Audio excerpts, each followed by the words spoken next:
হরে কৃষ্ণ। আজ 23শে জ্যৈষ্ঠ 1432 ও 7ই জুন 2025 শনিবার নির্জলা একাদশী। আজ আমি ভাগবতম পাঠ করছি। ভাগবতমের চতুর্থ স্কন্দ প্রথম ভাগ দ্বাদশ অধ্যায় ধ্রুব মহারাজের ভগবত ধামে গমনের শ্লোক 32, 33, 34 ও 35। 32 থেকে 35। নারায়ণ হে নারায়ণ, ভবভয় হরণম নারায়ণ। শ্লোক 32। স চ সরলোকো মারক্ষণ্য সুনীতিং জননীং ধ্রুব অন্নস্বরোদগং হিত্যাদিনাং যাস্যে ত্রিবিষ্টপম। অনুবাদ: ধ্রুব মহারাজ বিমানে আরোহণ করার পর বিমান যখন ছাড়তে যাচ্ছিল তখন তিনি তার দুঃখিতা মাতা সুনীতির কথা স্মরণ করলেন। তিনি মনে মনে ভাবলেন, আমার দুঃখিনী জননীকে ফেলে রেখে আমি কি করে বৈকুণ্ঠ লোকে যাব। তাৎপর্য: ধ্রুব মহারাজ তার মাতা সুনীতির প্রতি অত্যন্ত কৃতজ্ঞ ছিলেন। সুনীতি তাকে এই পথের সন্ধান দিয়েছিলেন, যার ফলে আজ তিনি বিষ্ণু পার্ষদদের দ্বারা নীত হয়ে বৈকুণ্ঠ লোকে যেতে সক্ষম হয়েছেন। তিনি তার কথা স্মরণ করেছিলেন এবং তাকে তার সঙ্গে নিতে চেয়েছিলেন। প্রকৃতপক্ষে ধ্রুব মহারাজের মাতা সুনীতি ছিলেন তার পথপ্রদর্শক গুরু। এই প্রকার গুরুকে কখনো কখনো শিক্ষা গুরুও বলা হয়। যদিও নারদ মুনি ছিলেন তার দীক্ষাগুরু, কিন্তু তার মাতা সুনীতি তাকে প্রথমে ভগবানের কৃপা কিভাবে লাভ করতে হয় সেই সম্বন্ধে উপদেশ দিয়েছিলেন।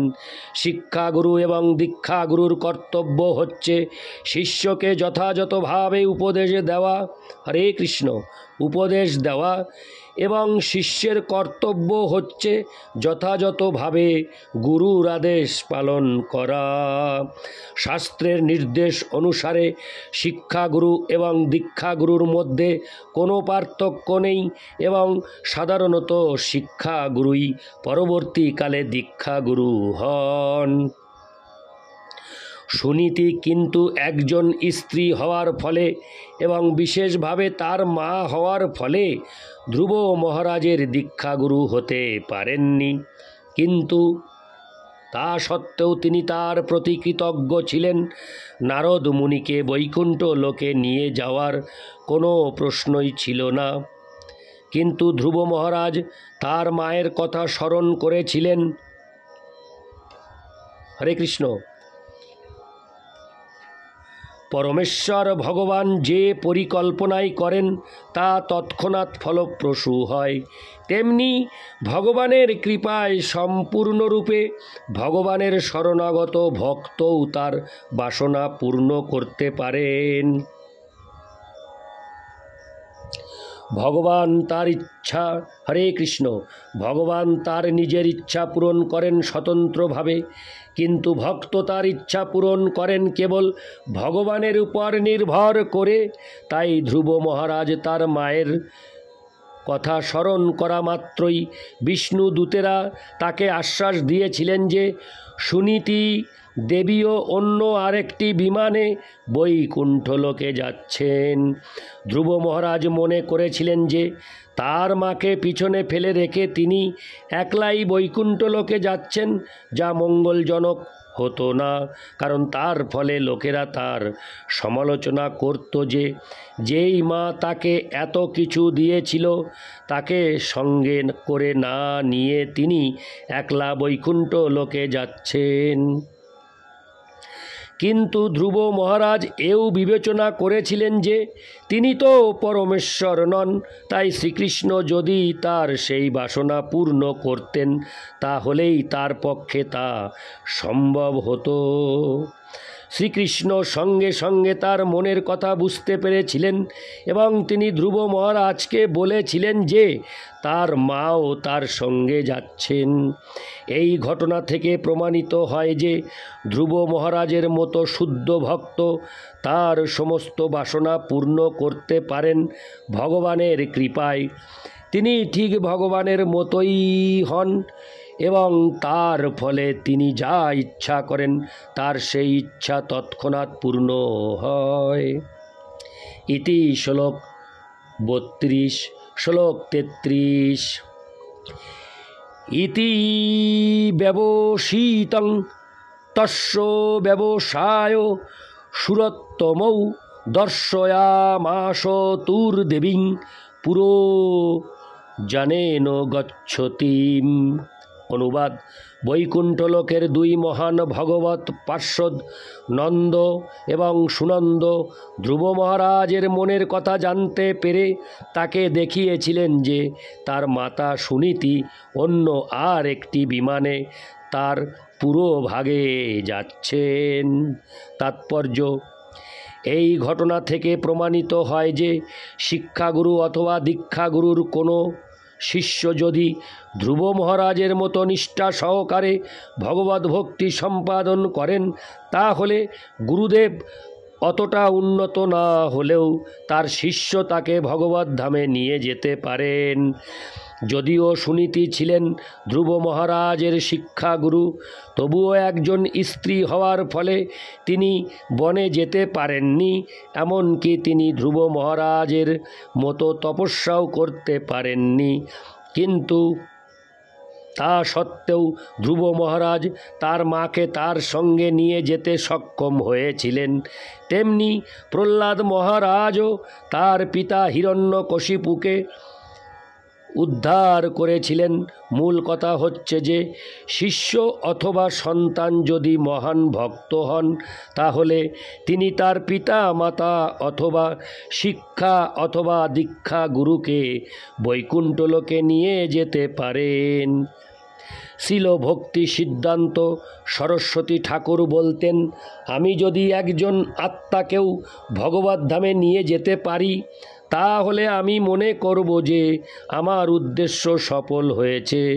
কৃষ্ণ ভাবনামৃত আন্দোলন আজ সারা পৃথিবী জুড়ে প্রসার লাভ করেছে এবং কখনো কখনো আমার মনে হয় যে যদিও আমি নানা দিক দিয়ে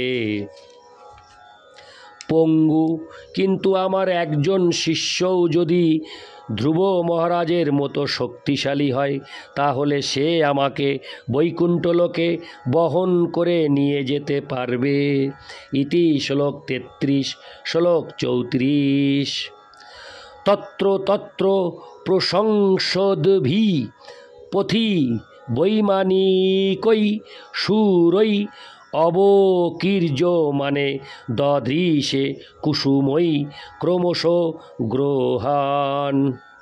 অনুবাদ: অন্তরিক্ষ দিয়ে যাওয়ার সময় ধ্রুব মহারাজ ক্রমশ সৌরমণ্ডলের সমস্ত গ্রহগুলি দেখতে পেলেন এবং পথে তার উপর পুষ্প বর্ষণকারী ও বিভিন্ন বিমানে বিচরণকারী সমস্ত দেবতাদের দেখতে পেলেন।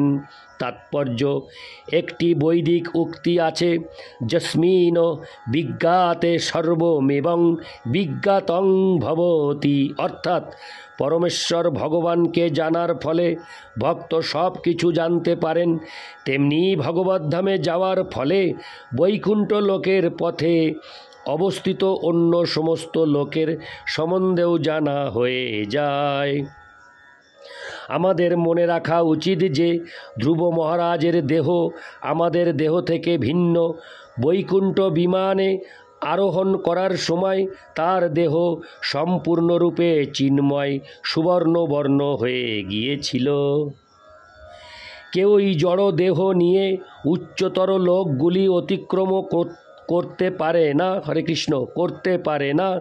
কিন্তু চিন্ময় দেহ লাভ হলে এই জড় জগতের উচ্চতর লোকেই কেবল যাওয়া যায় না, এই জগতের অতীত বৈকুণ্ঠ লোকেও যাওয়া যায়।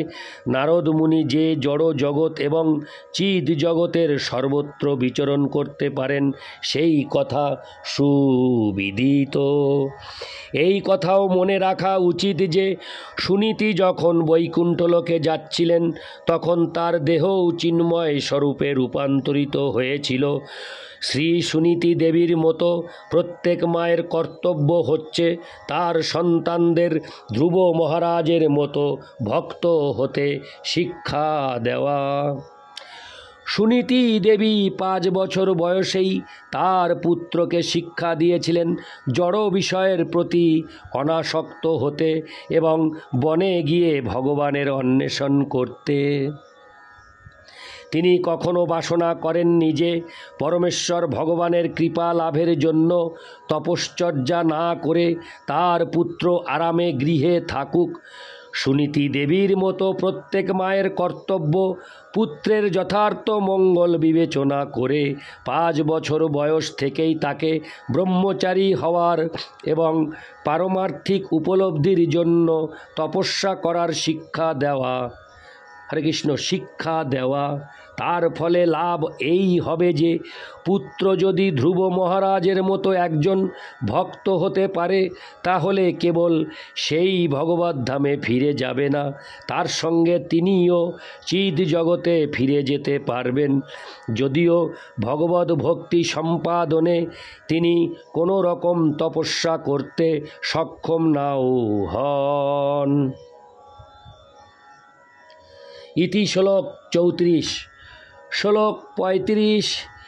ত্রিলোকিং দেবযানেন সহতি ব্রজ মুনিনপি পরস্তাদ যদ ধ্রুব গতির্বিষ্ণু পদমথাভোগাত। অনুবাদ: এইভাবে ধ্রুব মহারাজ সপ্তর্ষি মণ্ডল অতিক্রম করেছিলেন। সেই স্থানের ঊর্ধ্বলোকে তিনি শাশ্বত চিন্ময় পদ প্রাপ্ত হয়েছিলেন, যেখানে শ্রীবিষ্ণু বাস করেন। তাৎপর্য: সেই বিমানটি চালাচ্ছিলেন ভগবান শ্রী বিষ্ণুর 2 জন মুখ্য পার্ষদ সুনন্দ এবং নন্দ। এই প্রকার চিন্ময় মহাকাশচারীরাই কেবল সপ্তর্ষি মণ্ডলের ঊর্ধ্বে নিত্য আনন্দময় লোকে তাদের বিমান চালিয়ে নিয়ে যেতে পারেন। ভগবদ গীতাতেও সেই কথা প্রতিপন্ন হয়েছে। পরস্তস্মাৎ তু ভাবহন্য, অর্থাৎ এই জগতের ঊর্ধ্বে রয়েছে চিদাকাশ, যেখানে সব কিছুই নিত্য এবং আনন্দময়। সেখানকার গ্রহগুলিকে বলা হয় বিষ্ণুলোক বা বৈকুণ্ঠ লোক। সেখানেই কেবল নিত্য আনন্দময় এবং জ্ঞানময় জীবন লাভ করা যায়। বৈকুণ্ঠ লোকের নিম্নে জড় ব্রহ্মাণ্ড, যেখানে ব্রহ্মা এবং ব্রহ্মলোকের অন্যান্য অধিবাসীরা ব্রহ্মাণ্ডের প্রলয় না হওয়া পর্যন্ত বাস করেন, কিন্তু তাদের জীবনও নিত্য নয়। সেই কথা প্রতিপন্ন করে ভগবদ্গীতায় বলা হয়েছে আব্রহ্ম ভুবনাল্লোকা। কেউ যদি এই জগতের সর্বোচ্চ লোকেও যায় তবুও সে নিত্য জীবন লাভ করতে পারে না। কেবলমাত্র বৈকুণ্ঠ লোকে যাওয়ার ফলেই নিত্য আনন্দময় জীবন লাভ করা যায়। ইতি শ্লোক 35। নারায়ণ হে নারায়ণ ভবভয়হরণম নারায়ণ।